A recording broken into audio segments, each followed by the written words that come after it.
Ali Hasan Osama জামাতে যোগ দিলেন কেন? যে আলী হাসান ওসামা সবচেয়ে বেশি গণতন্ত্রের বিরুদ্ধে কথা বলতেন, কঠোর থেকে কঠোর কথা বলতেন, সে আলী হাসান ওসামাই এখন গণতন্ত্রের পক্ষে হয়ে লড়বেন। আসুন প্রথমে আমরা তার গণতন্ত্রের বিরুদ্ধে জোরালো যে বক্তব্যগুলো ছিল সেটা আসলে শুনে আসি। যদি এমন হয় আমাকে 10 বার হত্যা করা হয়, এরপর আবার 10 বার জীবিত করা হয়, তারপরে ইনশাআল্লাহ প্রতিবার মৃত্যুর আগ দিয়ে হলেও বলে যাব গণতন্ত্র হারাম ছিল, হারাম আছে, কিয়ামত পর্যন্ত হারাম থাকবে। পৃথিবীর সব লোক যদি গণতন্ত্রে গিয়ে জড়ায়া যায়, আমার 14 গোষ্ঠীও যদি গণতন্ত্রের সঙ্গে মিলে যায়, তারপরও গণতন্ত্র হালাল হবে না। যেটা আল্লাহর কোরআন দ্বারা হারাম, যেটা নবীর হাদিস দ্বারা হারাম, সেটা চিরকাল হারামই থাকবে। কেউ গ্রহণ করুক আর না করুক, তারপরও সেটা হারামই থাকবে। এখন এটার ব্যাপারে ভুল স্বীকার করার অর্থ হলো আমি এখন গণতন্ত্রকে হালাল বলবো। যেদিন আমি গণতন্ত্রকে হালাল বলবো সেদিন তো আমার নিজের ইমানই থাকবে না। আর আল্লাহ না করুক কোনোদিন যদি আমার মুখ থেকে এমন কোনো কথা বের হয়, সবাইকে সাক্ষী রেখে বলে যাচ্ছি, কোনোদিন আল্লাহ না করুক, আল্লাহ না করুক, আল্লাহ না করুক, যদি এই জাতীয় কোনো কথা বের হয় যে আমি কুফরের পক্ষে দালালি করা শুরু করেছি, আমাকে ত্যাগ করবেন, বয়কট করবেন। ইমাম ইবনে তাইমিয়া রাহিমাহুল্লাহ যেমন বলেছিলেন, তোমরা যদি দেখতে পাও আমি কোরআন মাথার উপর নিয়ে মঙ্গোলীয় তাতারি বাহিনীর সঙ্গে মিলে গিয়েছি আর ওদের সঙ্গে ওদেরকে সাহায্য করে আমি মুসলমানদের বিরুদ্ধে যুদ্ধ চালাচ্ছি, তাহলে তোমরা আমার ইসলামের দুশমন মনে করবা, আমাকে তোমাদের তীরের লক্ষ্যবস্তু বানাবা।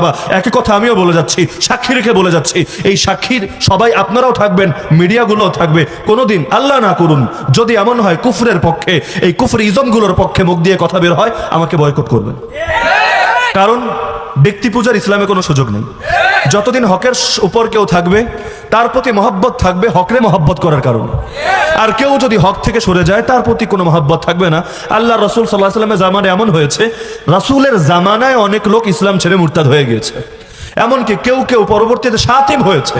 আল্লাহ রাসূলের সাহাবীরা তাদের সঙ্গে মুরতাদা শাতিমের মতোই আচরণ করেছেন, মুমিনের মতো আচরণ করে নাই। মরার আগে আদর্শ থেকে বিচ্যুত হওয়া যে কারো পক্ষে সম্ভব। তো বাপদাদা কি করে গেছে এগুলো কোনো কথা না। আরে আমরা আকাবিরে দেওবন্দের নাম বেঁচে খাচ্ছি, তারা অনেক কিছু করেছেন, কিন্তু যোগ্য উত্তরসূরি যদি না হই, যদি এমন হয় যে নূহ আলাইহিস সালাম তো নবী, কিন্তু আমি তার পুত্র কেনানের মতো হয়ে গেলাম, সেই বাপদাদার নাম কোনো কাজে আসবে না। কেনান যদি নূহ আলাইহিস সালামের সাইনবোর্ড ব্যবহার করে, তাও আযাব থেকে বাঁচতে পারবে না। লূত আলাইহিস সালামের স্ত্রী যদি শামের দোহাই দেয়, তারপর আযাব থেকে বাঁচতে পারবে না। আবু তালেব যদি নবীর চাচা হওয়ার দোহাই দেয়, তারপর আযাব থেকে বাঁচতে পারবে না। আজর যদি নবী ইব্রাহিমের বাপ হওয়ার দোহাই দেয়, তাও আযাব থেকে বাঁচতে পারবে না। ফিরআউন যদি নবী মূসার পালক বাপ হওয়ার দোহাই দেয়, তাও বাঁচতে পারবে না। যে ধ্বংস হওয়ার সে ধ্বংস হবে। তো গণতন্ত্রের বিরুদ্ধে ছিলাম, এখনো আছি, মৃত্যু পর্যন্ত থাকবো ইনশাআল্লাহ। এমনকি এই কথার কারণে যদি আমাদেরকে মেরে ফেলা হয়, তাও আমরা বরণ করে নিতে রাজি আছি। এই কথার কারণে কেউ যদি আমাদেরকে বলে যে তোমরা অন্যায়কারী, তোমরা সন্ত্রাসী, তোমরা টেরোরিস্ট, তো তোর যা ইচ্ছা মনে চায় বলতে থাক, আমরা আমাদের কথা বলে যাবো ইনশাআল্লাহ। তোর যদি মনে চায় যে গণতন্ত্রের পক্ষে কথা বললে তুই আমার মৌলবাদী বলবি, বল। তোর মৌলবাদী বলা দিয়ে আমার কিছু আসা যায় না। যত ষড়যন্ত্র করতে মনে চায় কর, ষড়যন্ত্র তো আর কম হয় না। কত মাহফিলই বন্ধ হলো, সব মাহফিল বন্ধ হয়ে যাক না, যদি গর্তের মধ্যেও ফেলে রাখো তারপরও সমস্যা নাই। মাহফিলের দাওয়াত পাওয়ার জন্য আমরা বয়ান করি না, জান্নাতের দাওয়াত পাওয়ার জন্য বয়ান করি। আসলে এই বঙ্গদেশে সবকিছুই সম্ভব, সব জায়গার মধ্যে পাগলের খেলা চলছে আর কি। তো যাই হোক, তিনি গণতন্ত্রের বিরুদ্ধে অনেক বেশি কথা বলতেন। প্রথমে একটা ইসলামিক দলে যোগদান করেন, সেই জায়গা থেকে মনোনয়ন না পেয়ে সে জামাতে ইসলামীতে যোগদান করেন। তার এই জামাতে যোগদান করার পরে কওমি ওলামায়ে হযরত যারা আছে তারা অনেক বেশি মর্মাহত হন এবং কষ্ট পান। আর কষ্ট পাওয়াটাই হচ্ছে স্বাভাবিক, কেননা কওমি ওলামায়ে কেরামদের সাথে জামাতের মতাদর্শের দিক থেকে বিস্তার ফারাক আছে। এমনকি কওমি ওলামায়ে কেরামের আকাবির হযরত যারা আছে, আকাবির আসলাফরা যারা আছে, তারা জামাতের মতাদর্শের ব্যাপারে এবং জামাত ইসলামের ব্যাপারে অনেকবার সতর্ক করে গেছেন এবং তাদের বিরুদ্ধে অনেক বই পুস্তক লেখা আছে।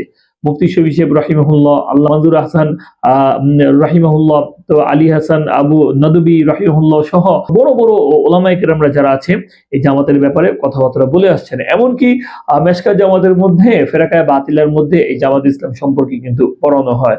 তো যেই জায়গার মধ্যে এত মতাদর্শের ফারাক, এত দল থাকতে সে ওই জায়গার মধ্যেই গিয়েছে, যেটা আসলে কওমি ওলামায়ে কেরামদেরকে অনেক বেশি মর্মাহত করেছে। কেননা সে দিন শেষে একজন যোগ্য এবং বিজ্ঞ আলেমে দিন ছিল, বিচক্ষণ লোক ছিল, বলিষ্ঠ কণ্ঠের অধিকারী ছিল। তার মতো একজন ইলমি মানুষ, যোগ্য মানুষ এত দল ছেড়ে জামাত ইসলামের মধ্যে যোগদান করেছে, এটা আসলে তাদেরকে খুব বেশি মর্মাহত করেছে এবং আমাদেরকে মর্মাহত করেছে। শুধু তাই না, তিনি এত পরিমাণ খেলাফতের কথা বলতেন। তো তার এই খেলাফতের বক্তব্য শুনে তরুণ প্রজন্ম যারা আছে অনেক কিছু শিখেছে, জানতে পেরেছে খেলাফত জিনিসটা কি, তারা বুঝতে পেরেছে। এমনকি খেলাফতের যে আদর্শ যেটা ছিল তারা কিন্তু মনে মনে লালনও করতে শুরু করেছিল।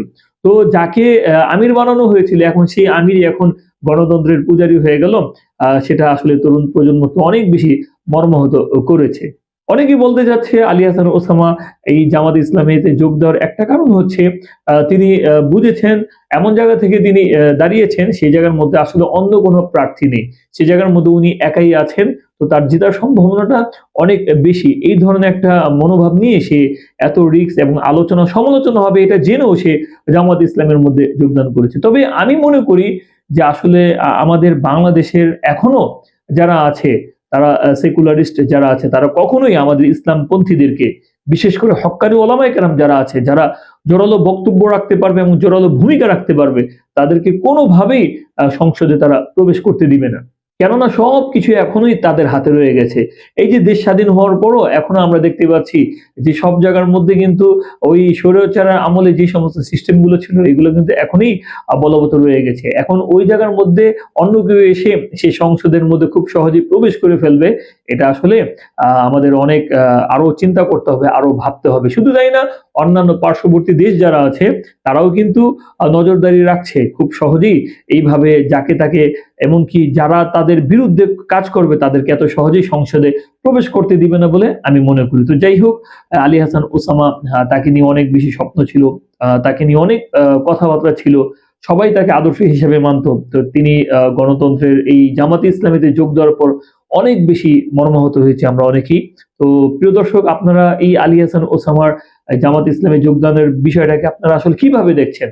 সে কি আসলে সঠিক কাজ করেছে নাকি তার এটা ভুল হয়েছে? আপনাদের যদি কোনো বিচক্ষণ কোনো মন্তব্য থাকে তাহলে কমেন্টে আমাদের সাথে শেয়ার করতে পারেন। আল্লাহ সুবহানাহু ওয়া তাআলার কাছে দোয়া, আল্লাহ তাআলা আমাদের সকলকে কোরআন ও হাদিসের আইনে বিশ্বাসী হওয়ার তৌফিক দান করুক, খেলাফায় বিশ্বাসী হওয়ার তৌফিক দান করুক। আসসালামু আলাইকুম ওয়া রাহমাতুল্লাহ।